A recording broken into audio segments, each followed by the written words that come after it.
type in the year Bitcoin hits 1 million. What's TJ's year prediction? Is it the 20s, the 30s, the 40s? I could see it. You want a most bullish scenario? I could see it by 2029. 2029. Okay. We get the okay. Wow, 2 cycles. I mean, that is probably the most bullish. 2029. I would say 32, 33. I'm gonna say the 30s. That's the obvious pick. The obvious pick would be the next cycle after that. But I like let's go a little bullish. You know what I mean? We got banks collapsing all the time. In the 20s. Got to go somewhere. All right, maybe in the 20s. That would be the roaring 20s for the crypto industry. They would look back at this 100 years ago. Yeah. And instead of like flappers, it's like we're wearing like bad NFT outfits. And they're like, why do people dress in these weird suits? Only it's going to be like, why do they dress in these weird ape hoodies all the time? Guys, it was just, it was the roaring 20s.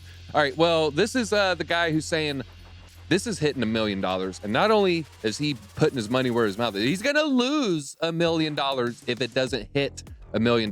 Me and AJ actually were in disagreement because his original tweet talking about Balaji, his original tweet just said, US will hit hyperinflation in 90 days. I'll bet you $1 million to 1 Bitcoin. You just got to put up a Bitcoin. I'll put up $1 million. Then he kind of changed the bet and said, no, Bitcoin's hitting $1 million. Let's get into it. This isn't some idiot either. This is Balaji. I try to say his last name correctly. Srinivasan, I believe. He is the former Coinbase CTO. I don't say this lightly. He's one of the top 2 thought leaders that I really look to when it comes to, making some non-conformist bets of the future. He's betting against the grain, and it pays to be, right when everyone else is wrong. You don't want to be right when everyone's right. So he made some bold predictions in January of 2020. People called him crazy. A lot of that came true. Now he's making another bold prediction. This time it's about Bitcoin. He says Bitcoin will reach $1 million within 90 days due to hyperinflation in the United States. He said he made a millionaire bet over it over the next 90 days, predicting he'll hit it by June 17th. It was initiated with a pseudonymous user James Medlock, and he offered to bet anyone that $1 million US would not experience hyperinflation. A few hours later, the CTO accepted the bet. Sir, I believe we have ourselves a deal. Under the proposed term, if Bitcoin fails to reach $1 million by the June 17th, he wins $1 million of stablecoin and the 1 Bitcoin. But if it is worth at least $1 million, then Balaji keeps the Bitcoin and the $1 million he put in USDC. He explained, you buy 1 Bitcoin, I send 1 million. This is 40 to 1 odds as Bitcoin is worth around 26K. So 25K would be 45 Bitcoin equals $1 million. The term is 90 days. Other Twitter users helped set up the smart contract with the betting terms, and he disclosed he'd move another $1 million for another wager. So he actually bet 2 different people $1 million. They made it based on the different views of the U.S. economy's future amid this ongoing uncertainty regarding its banking system.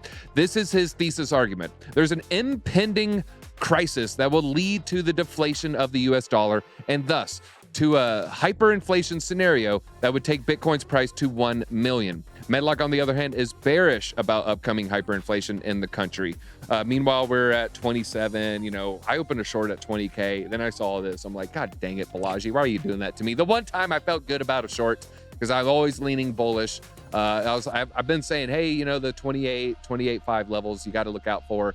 A lot of exit liquidity there. I don't know. Now, what are your thoughts on that? I do think hyperinflation, very likely, but Bitcoin's price doing a 40x in this amount of time just seems a little unrealistic. Yeah, I mean, I think it's a joke. I know he knows what he's doing. I think it's mostly for, everybody's saying his name now. All of a sudden, nobody knew what his name was at all not too long ago. So for $1 million over 90 days, he can get his name out there. But hyperinflation is going to be a thing. It's not going to happen in 90 days. They've delayed it this much. They've delayed it this long. They've still got a few tricks up their sleeves. I know they've got, we're moving towards hyperinflation for sure. We've got daily swap lines open now instead of weekly swap lines. So things are not looking good long-term for the dollar. That being said, I don't think it's going to fall apart in 90 days. Now, I do think it will be gradually and then suddenly, but I don't think it's going to be that sudden. Yeah, if it really does do that, we're all hanging out at Drew's house. I'm like no lie. I'm taking a backpack and a walking stick, and I'm just heading towards his place. He has chickens, y'all. He has chickens, and maybe some other things that might be good in that type of scenario. But yeah, Bitcoin's doing a 40x. That means milk is doing more than a 10x probably, and some other things like that. Gas above $10 a gallon, maybe above $20 a gallon. So I'm rooting for them, but I just don't believe it. Miss the ARB airdrop. Of course, we're talking about Arbitrum.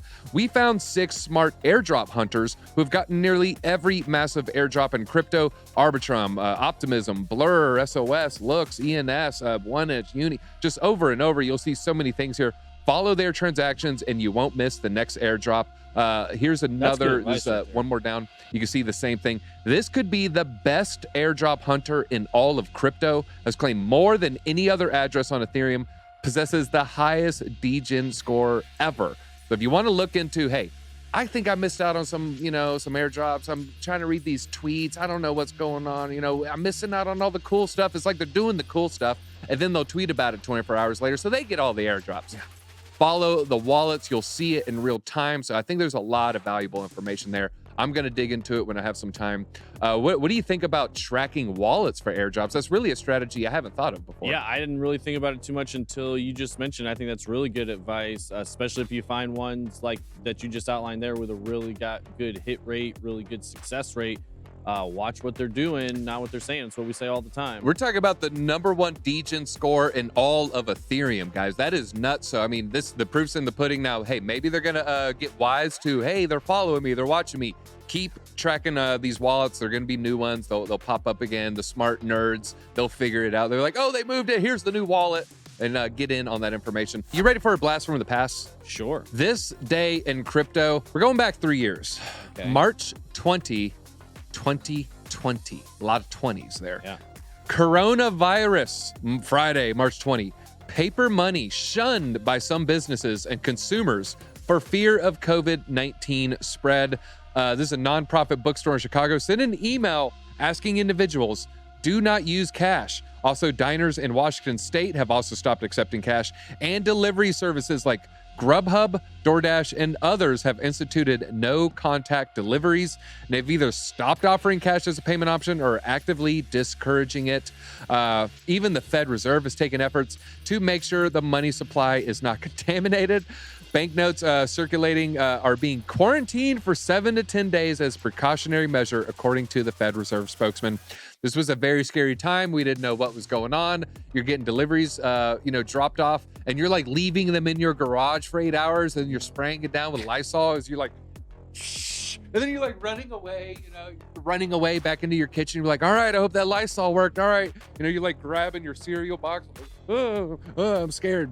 It's a different time. It was a scary time, and they were pushing us away from cash. Now you look back, it's like, oh yeah, cash might have germs on it. Now you look back, well, how long did they know that it didn't last on the surface but an hour or 30 minutes or 10 minutes or 8? I don't know what the number is, ask BJ, but I wonder how much was like, oh, we have this opportunity to freak people out when it comes to paper money. Let's milk it for all it's worth. In fact, maybe even exaggerate and maybe even fib. Oh, wait, people have real stories, suppress them.